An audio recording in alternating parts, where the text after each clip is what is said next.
līdz šim, līdz 21. gada pašvaldības vēlēšanām pie varas ir Zaļo un Zemnieku savienība, un tur ir vienkārši nepiemēroti un nekvalificēti kadri, kuri ieņem vadošas pozīcijas.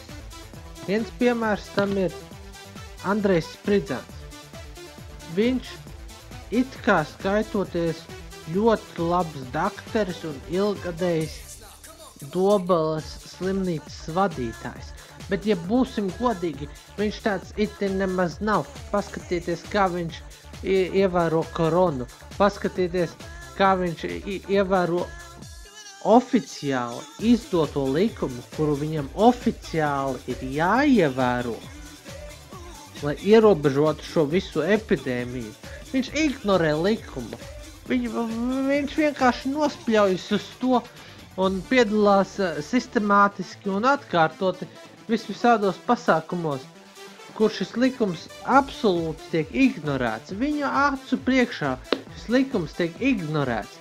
Un ja mēs paskatāmies tieši uz deju Jeruzaleme, kas notika Dobelē septembra 2. pusē, kur arī Andrejs Spridzans piedalījās, tad mums jāsaka, ka nevien pats Andrejs Spridzans neievēro koronas noteikumus, kādi ir valstiski noteikti, bet viņš arī uzspiež savā pāraudzībā esošajai pašvaldības policijai pievērt aci uz šo visu.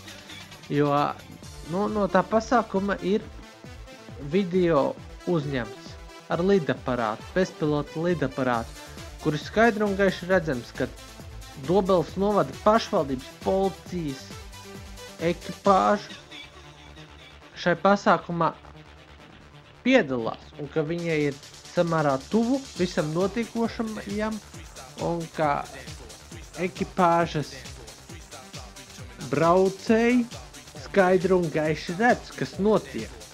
Un viņi skaidri un gaiši redz, kad masveitīgi netiek ievērota 2 metru distancēšanās. Kaut arī ap to laiku jau korona riktīgi iet vaļā ar otro vilni. Pirmais vilnis jau bija un tas bija briesmīgs. Tagad mēs varējām mazliet atpūsties. Tagad nāk rudens virsū, tagad paliek augstāks. Kas notiek? Nāk virsū otrais vilnis. Virsū otrais koronas vilnis. Un šai vilnī tā problēma ir tāda, kad netiek tā visa lieta uztverta nopietni. Spridzants vienkārši galvā dumšs un nespēcīgs Dobeles novada vadītājs, jo viņš nav spējīgs skatīties uz spāņu gripu, kas notika pirms 100 gadiem. Tas, ka tādas lielas epidēmijas nāks vairākos viļņos, tas ir absolūti paredzams. Tas ir absolūti sagaidāmi. To jebkurš cilvēks ar bez lielām grūtībām prognozēt maz drusciņ, paskatoties vēsturē. Bet Andrejs Spridzans uz kaut ko tādu nav spējīgs, jo viņš ir nespējīgs Dobeles novada vadītājs.